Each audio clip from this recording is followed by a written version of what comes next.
Tai to liūdno situacijoje, kaip ir gimė mintis dėl to pačios dujų sektoriaus pertvarkos. Čia tokia trumpa gal priešistorė, kaip viskas vyko nuo 90 metų, kai jie to paskelbė nepriklausomybę. Pradėjo bendrauti su išoriniu pasauliu, su kitom valstybėm. Mato, 92 metais su Vokietijos federacinė respublika buvo pasirašyta sutartis dėl kapitalo investicijų skatinimo ir apsaugos. Toliau 99 su Rusijos federacija. Čia tos esminės buvo daugiau su šitom valstybėm pasirašyta. Ir tada 2002 metais, pagal tą vyriausybės strateginį planą, vienam iš investuotojų buvo parduota, vokiečiam buvo parduota daugiau 30% akcijų. Trečiais metais atsirado antras energetikos paketas, nes šis apie Ūsių pasakė, kad reiktų sakyti, Europoje tas problemas sprendė dėl realios konkurencijos energetikos rinkose, turime elektros dujose, nuo 98 buvo pirma direktyva, po to čia tą trečiais metais jau antras paketas atsirado, bandant tos monopolistus išskaidyti, išjudinti ir kad jie pasidarytų ankstesnį ir kažkokią naudą vartotojai galėtų gauti. Ir tada įstojom į Europos Sąjungą, 4 metais pardavėm ir dar trečdalį Lietuvos dujų akcijų. Ir 2000, ir čia tada prie antro paketo buvo galimybė taip pat ir prie trečio gauti išimtį ir būtent izoliuotą baltomis rinkom netaikytų reikalavimų, kurių taikomi tom vertikaliai integruotom įmonėm dėl įskaidymo veiklų ir jų skaidrumo didinimo. Ir Lietuvos dujos sėkmingai to naudojasi, niekas buvo nepadaryta. Kaip sakau, iki šios dienos viduje formaliai atskyrė apskaitos, išskyrė sąnaudas ir tuo naudojasi. 8 metais, kai buvo kita valdžia, buvo svarstoma ir Seime, tas trečias energetikos paketo projektas, tai tada Lietuva nusprendė, kad tai tokios išimties neprašyti, o eiti į rinkos liberalizavimą. 9 priimtas tas trečias energetikos paketas. Ir jau 10 mes pradėjome ruoštis dujų direktyvos perkėlimui nacionalinę teisę. Ir praktiškai tuo pačiu metu prasidėjo jau Gazpromo iš pradžių, po to Kirono spaudimas, kad Lietuva nieko nedarytų. Nes formaliai ten yra direktyva 1 straipsnis, kur numato, kad tokios kaip neturintys tiesioginių jungčių su Europos Sąjungos dujų tinklais gali pasinaudoti tą išimtimi. Tačiau, kaip matot, gegužės mėnesį vyriausybė priėmė gamtinių dujų įstatymo pakeitimo koncepciją ir po to buvo pradėti jau rengti konkretus įstatymų projektų. Tai čia 10 metais, gegužė lapkritį, vyko projekto rengimas, darbo grupė buvo siekta, kur dalyvauja suinteresuotos šalys, taip pat aktyviai dalyvauja Gazpromo savo advokatų kontorom. Ir ten mūsų visokiais būdais bandė prispausti, grasina ten milijardiniam sumom, kol kas nieko jų nepasiekė, bet šiandien vienas jau arbitražės skundas yra, nagrinėjimas numatytas po gerą mėnesio ar 2. Ir tuo pačiu, kaip matom, birželio Liepos mėnesį visą vasarą buvo mūsų konsultacijos su komisija Europos dėl būtent tų dujų įstatymo nuostatų ir kaip mes jas teisingai perkeliame nacionalinę teisę. Ir lapkričio mėnesį buvo antras raundas sausio praktiškai pabaigos su pagrindiniais akcininkais ir komisija, turiu omeny, ir Gazpromo Eono. Ir pagaliau vasario 2 dieną šiais metais vyriausybė sprendė pateikė įstatymų projektus Seimui.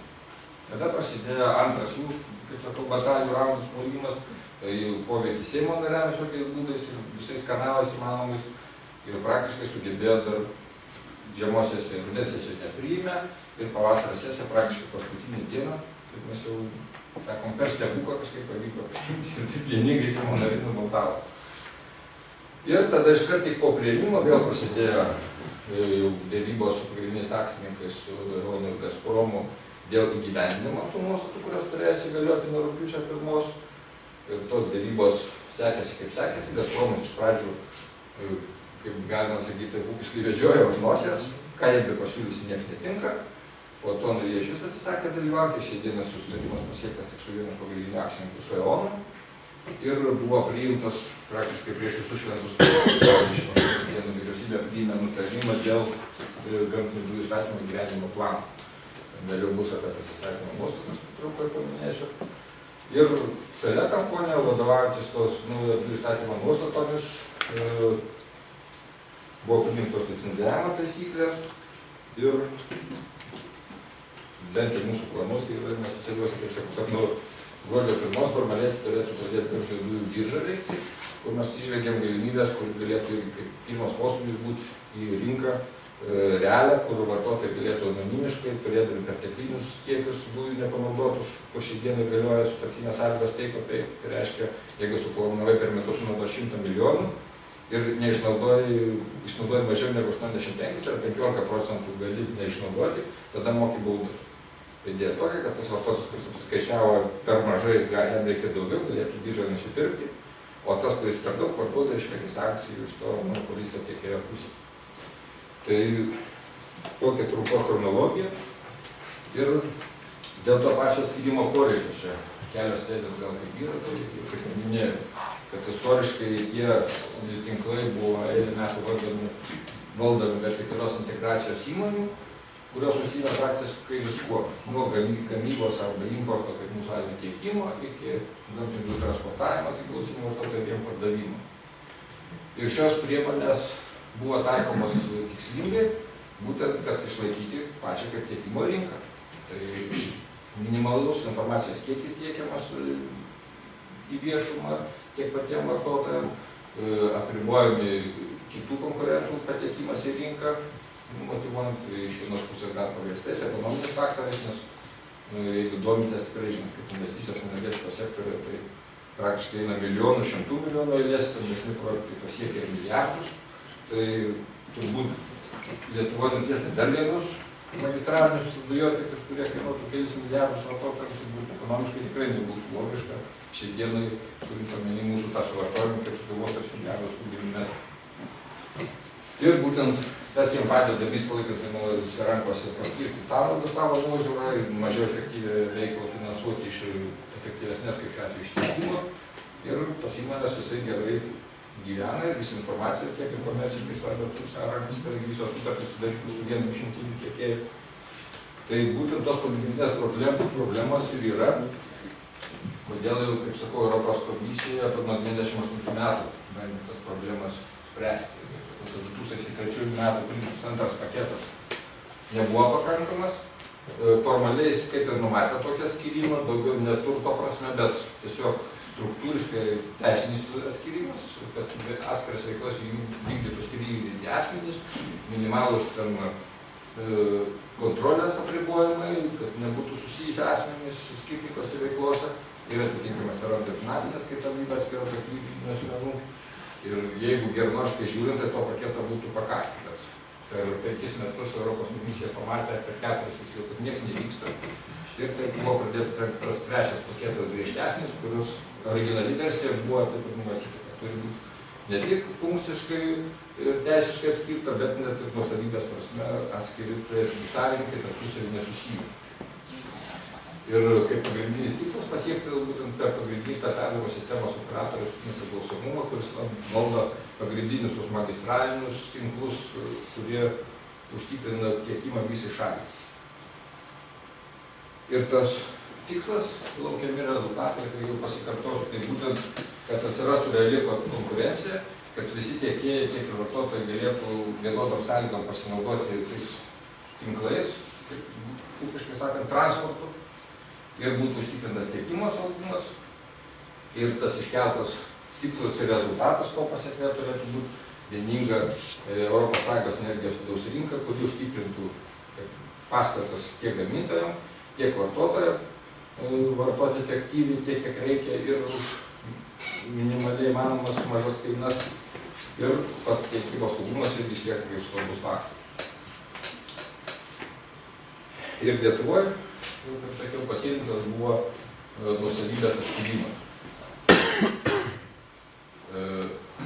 Tai visos tos priemonės, kas matot išvardinta, dėl interesų išskyrimo, dėl pačios kaip suinteresuotumo pagrindinės veiklos plėtra ir maksimalių ir efektyvių vartotojų poreikių tenkinimo, atitinkamai atsiranda ir reguliavimo našta mažėja, nes atsiranda skaidrumas, lengva patikrinti įmonės tos veiklos sąnaudas, kadangi neužsiima nieko daugiau, būtent tik ta veikla, kuri yra reguliuojama ir kurios kaštus galima lengvai patikrinti ir sunku sumanipuliuoti, nes tiesiog neturi kur permesti kitą veiklą, nes iš vandelį nekepi, kaip būtiškai sakant, ta veikla turi būti susijęs su infrastruktūra.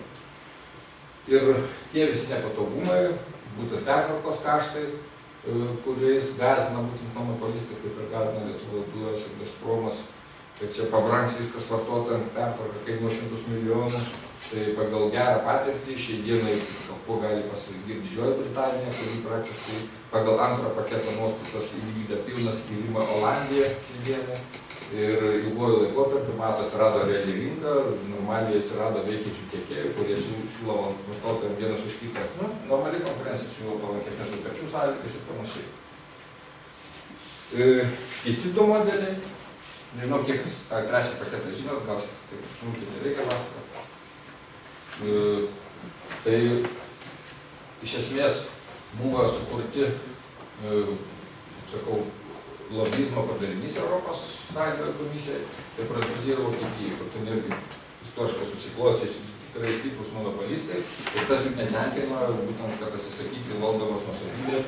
Ir tada sugalvojo du modelius, tas vadinamas ISO modelis, tai Independent System Operator, tai nepriklausomos sistemos operatorius, kur iš esmės leidžia vertikaliai integruotai įmonei išsaugoti visą turtą, turinį infrastruktūrą savo rankose, tik tai paskiriamas, kaip sakau, ale nepriklausomas operatorius, kurį siūlo pats savininkas, bet jis jau tada ten įsiveda ten kontrolės apribojimai, akcijų pasiskirstimas, jis maksimaliai turėtų būti nepriklausomas ir gali priimti sprendimus dėl to viso turto valdymo plėtros, bet finansiškai užtikrina turto savininkas tas investicijas.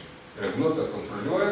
Ir dar trečias modelis, kaip sakau, visiškas iškreipimas, kur ten bandoma administraciniam priemonėm imituoti rinką, sudaromos dar kaip atskiras organas, viskas lieka vienoje įmonėje, ir tas operatorius atskirimas teisiškai, bet jau ir kontrolės minimalus apribojimai, bet įdedamas reguliuotojas kaip trečias teisėjas, arbitras sudaromas stebėjimo organas iš reguliuotojo, iš vertikalios integruotos įmonės atstovų ir iš operatorius atstovų vietom, kaip stebėtojų taryba, tai prižiūri tą operatorių ir atitikties programas visokiausios, ten apribojimai dėl darbuotojų kaitos, kaip pavyzdžiui, jeigu dirbi pagrindinė įmonė tiekimo veikloje, nori perėti operatorių, tai 3 beros metus negali, atskirai atvirkščiai, jeigu nori sugrįžti tiekimų 4 metus neleidžia tą perėti, tai skaidrumo komisija užtikrina.